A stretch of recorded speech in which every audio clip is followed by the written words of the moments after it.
नमस्ते दोस्तों, स्वागत है आपका द स्टडी इन विलेज में। इस वीडियो हम ईपीएफओ के बारे में बातचीत करेंगे।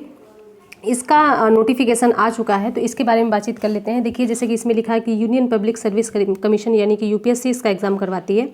ठीक है, तो इसके लिए बताया हुआ है कि क्या एज लिमिट होनी चाहिए, कैसे मतलब इसका एग्ज़ाम होगा, सारी चीज़ें आपको बताई जाएंगी। तो यहाँ पर जैसे कि देख सकते हैं 418 वैकेंसीज इसमें आई हुई हैं और ये ईओ और एओ ऑब्लिक एओ के बारे में बताया गया है, यानी कि इन्फोर्समेंट ऑफिसर और फिर उसके बाद अकाउंट्स ऑफिसर। ठीक है, तो इसके लिए बताया गया है ये किस मिनिस्ट्री के अंतर्गत आता है। तो देखिए, मिनिस्ट्री एंड लेबर एम्प्लॉयमेंट के अंतर्गत आता है। ये सारी सीट दी हुई हैं कि इसमें सीट कितनी है। तो एससी के लिए 57, एसटी के लिए 28, ओबीसी के लिए 78, ईडब्ल्यूएस के लिए 51, यूआर के लिए 204 ऐसे बताया हुआ है। ठीक है, तो आप इसको ध्यान रख सकते हैं। और ये ज़्यादा इंपॉर्टेंट तो नहीं था कि इतनी सीटें, हमको एक ही सीट चाहिए। तो इसमें सारी चीज़ देखिए, ईओ और एओ यानी कि अकाउंट ऑफिसर और इन्फोर्समेंट ऑफिसर के लिए एज लिमिट है वो है आपकी 30 साल। ठीक है, 30 साल एज लिमिट इसमें बताया हुआ है। तो क्वालिफिकेशन आपकी क्या होनी चाहिए, यानी कि क्वालिफिकेशन ये है कि आपके पास बैचलर डिग्री किसी भी यूनिवर्सिटी से आपने बैचलर डिग्री या कि ग्रेजुएशन कर रखा हो। ठीक है, तो ये सारी चीज़ें हैं। चलिए आगे बढ़ते हैं। जो इम्पॉर्टेंट चीज़ है वही आपके साथ शेयर की जा रही हैं, इसमें बताया जा रहा है। और इसका हेडक्वार्टर देखिए, इसका हेडक्वार्टर जो है वो न्यू दिल्ली में है, यानी कि दिल्ली में इसका हेडक्वार्टर है। और इसमें सारी चीज़ें जैसे कि बताया हुआ है कि कितना एज लिमिट मैंने बता दिया कि 23 है, और इसके लिए जो वैकेंसीज थी वो भी बता दिया। अब आगे बात करते हैं हम। एक मिनट, देखिए ये आपकी वैकेंसी जो है असिस्टेंट प्रोविडेंट फंड कमिश्नर, ये APFC। ठीक है, इसकी वैकेंसी, ये दोनों के पेपर अलग अलग होंगे, यानी कि EO/AO के पेपर अलग होगा और APFC के पेपर अलग होगा। ठीक है, इन दोनों के पेपर अलग अलग होंगे। तो इसकी वैकेंसीज बताई गई हैं कि एसटी के लिए 25, एससी के लिए 25, एसटी के लिए 12, ओबीसी के लिए 38 और AWS के लिए 16, EWS के लिए 16 ऐसे बताया हुआ है। तो और इसमें भी आपको वैसे ही बैचलर डिग्री करनी है, मतलब कि आपका कहीं ना कहीं से ग्रेजुएशन होना चाहिए। ठीक है, और इसकी एज लिमिट जो बता दें तो इसकी एज लिमिट यहाँ पे देखिए बताई गई है। इसकी एज लिमिट है आपकी 35, उसकी कितनी थी 30। ठीक है, और इसकी कितनी है 35, यानी कि EO या AO की थी 30 और इसकी है 35। ठीक है, तो चलिए आगे बढ़ते हैं। यहाँ पे भी वही मतलब जो क्वालिफिकेशन मांगा हुआ है वही चीज़ है कि आपको बैचलर डिग्री होनी चाहिए। ठीक है, फिर देखिए यहाँ पे जो इसका हेडक्वार्टर मैंने बता दिया कि इसका हेडक्वार्टर भी न्यू दिल्ली में ही है। ठीक है, दोनों का हेडक्वार्टर न्यू दिल्ली में है और दोनों के एग्ज़ाम अलग अलग होंगे। ठीक है, ये चीज़ ध्यान रखिएगा। तो चलिए आगे बढ़ते हैं। यहाँ पे देखिए फॉर्म भरने की तिथि है, यानी कि 25 फरवरी 2023 से 12 बजे से आप 17 मार्च 2023 तक भर सकते हैं, शाम को 6 बजे तक। तो आज 25 तारीख है, आज आप इस फॉर्म को आज से भर सकते हैं। ठीक है, यहाँ पे ये बताया हुआ है। और कब तक भर सकते हैं, तो 17 मार्च तक। ठीक है, इसमें और देखिए फिर इसमें है कि ऑनलाइन एप्लीकेशन होगा, यानी कि ऑनलाइन पर मतलब ऑनलाइन इस फॉर्म को भरा जाएगा, ऑनलाइन भर सकते हैं। तो यहाँ पे बताया हुआ है। और उसके बाद देखिए यहाँ पे ये भी बताया हुआ है कि जैसे कि EO और AO के लिए हमारी एज लिमिट 30 साल थी, तो इसमें SC के लिए उसको बढ़ा के 5, SC और ST के लिए बढ़ा के 5 साल कर देंगे, यानी कि ये 35 साल हो गई SC और ST के लिए। और जो 35 साल थी उसको हम बढ़ा के 40 साल, यानी कि 5 साल और बढ़ा दें तो 40 साल हो गई। ठीक है, SC और ST के लिए, बाकी जनरल के लिए उतना है। और इसमें अगर देखें तो OBC के लिए 3 साल बढ़ा दिया गया है। ठीक है, और ये सारी चीज़ें इसमें बताई हुई हैं, एज लिमिट जो अभी बताया मैंने इसके बारे में। ठीक है, तो चलिए आगे बढ़ते हैं।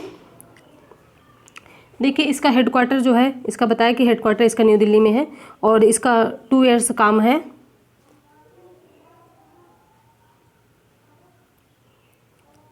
एक मिनट, इसको आप ध्यान मत दीजिएगा। ठीक है, तो इसका स्कीम के बारे में बातचीत कर लेते हैं। तो एग्ज़ाम जो होगा वो 2 आवर्स का होगा और जो क्वेश्चनों की संख्या होगी, मतलब उनके मार्क्स होंगे वो इक्वल होंगे, हर क्वेश्चन को बराबर मार्क्स दिए जाएंगे। और इसमें क्वेश्चन जो होगा वो चॉइस यानी कि ऑब्जेक्टिव टाइप होगा और इसके लिए हिंदी मीडियम और इंग्लिश मीडियम दोनों में अवेलेबल करवाया जाएगा पेपर।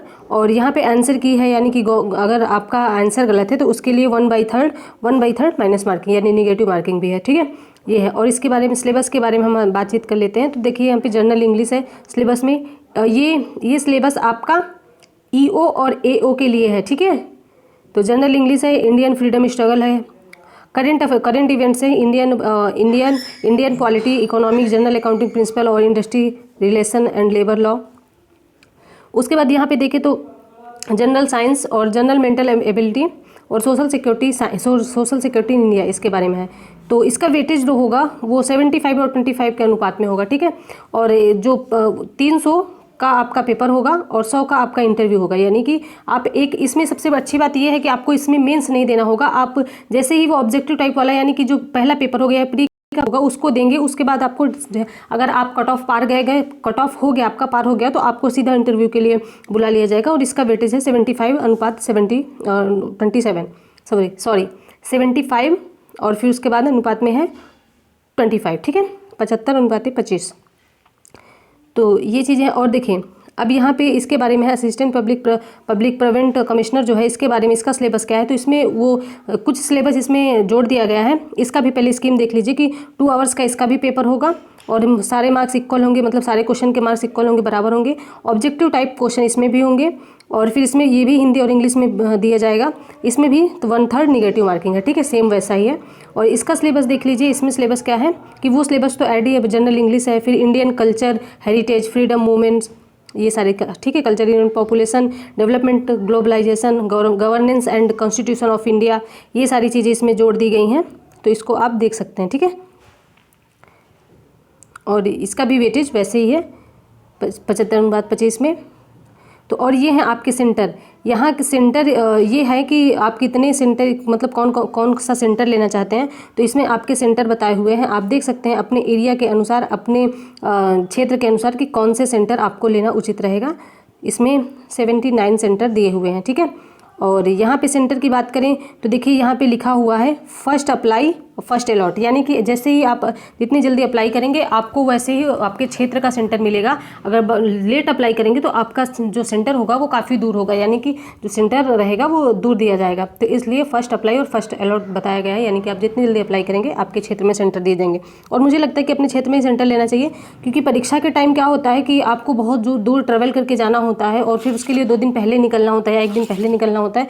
तो उससे क्या होता है कि आपका जो प्रिपरेशन आपकी होती है और एग्ज़ाम में जाना चाहते हैं तो वो थोड़ा सा मतलब अपने आप में एक डगमगा जाती है, ऐसा कह लें, तो वो उसमें थोड़ा सा दिक्कत आती है, ठीक है। तो आप जल्दी अप्लाई कर दें। और ये सारी चीज़ें हैं जो इसमें बताई गई हैं। इसमें अब ये जो इंपॉर्टेंट चीज़ थी आपको बता दी गई। अब इसमें ज़्यादा इंपॉर्टेंट वैसे कुछ है नहीं, सारा चीज़ें आपको इंपॉर्टेंट वगैरह बता दी गई हैं। देखिए सिटीजन, मतलब कि इंडिया का सिटीजन होना चाहिए, ये सारी चीज़ें, नेपाल का या फिर भूटान का, ऐसा बताया गया है। और इसमें कहीं भी एज लिमिट की भी बात की गई है कि 30 और 35, और SC और ST के लिए 5 साल बढ़ा दी गई है, ठीक है, और OBC के लिए 3 साल। तो यहाँ सारी चीज़ें इस पर बताई गई हैं। और इसमें ज़्यादा इंपॉर्टेंट कुछ नहीं था, जो सारा इंपॉर्टेंट था वो आपको बता दी गई। यहाँ पे देखिए एप्लीकेशन फ़ीस ये है। इसमें क्या है, SC और ST के लिए जो पर्सन है या फिर जो महिलाएं हैं SC और ST की हो या ना हो, जनरल की भी हो, उनके लिए फ़ीस नहीं है। बाकी इसमें 25 रुपये फ़ीस दी गई है, ठीक है, 25 रुपये एप्लीकेशन फ़ीस इसमें बताई गई है, ठीक है। तो इसको आप ध्यान रखिएगा, ये बहुत ही कम फीस है।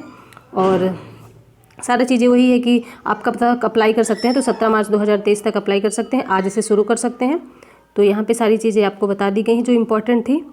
और अब आपके मन में कोई डाउट नहीं होगा, लेकिन फिर भी आपके मन में अगर कोई डाउट हो इससे रिलेटेड तो आप कमेंट बॉक्स में ज़रूर बताएं और उसको हम मतलब बताने की कोशिश करेंगे आपसे।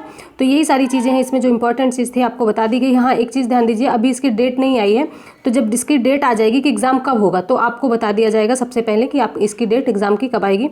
तो मुझे लगता है इस फॉर्म को आपको अप्लाई करना चाहिए, ठीक है। इसमें क्योंकि आप चाहे CGL की प्रिपरेशन कर रहे हो या फिर सिविल की प्रिपरेशन कर रहे हो तो इसमें आपको बेनिफिट मिलेगा क्योंकि इंग्लिश भी पूछी जा रही है और फिर मैथ्स वाले भी, इकोनॉमी वाले भी इसमें थोड़ा आ जाएंगे। तो ये सारी चीज़ें आपके लिए बेनिफिट होंगी। मेरे ख्याल से आपको डालना चाहिए फॉर्म, और ज़्यादा फीस भी नहीं है, 25 ही रुपये फीस है। और जल्दी डाल देंगे तो आपके एरिया में ही सेंटर, आपके क्षेत्र में सेंटर मतलब दे दिया जाएगा, ठीक है।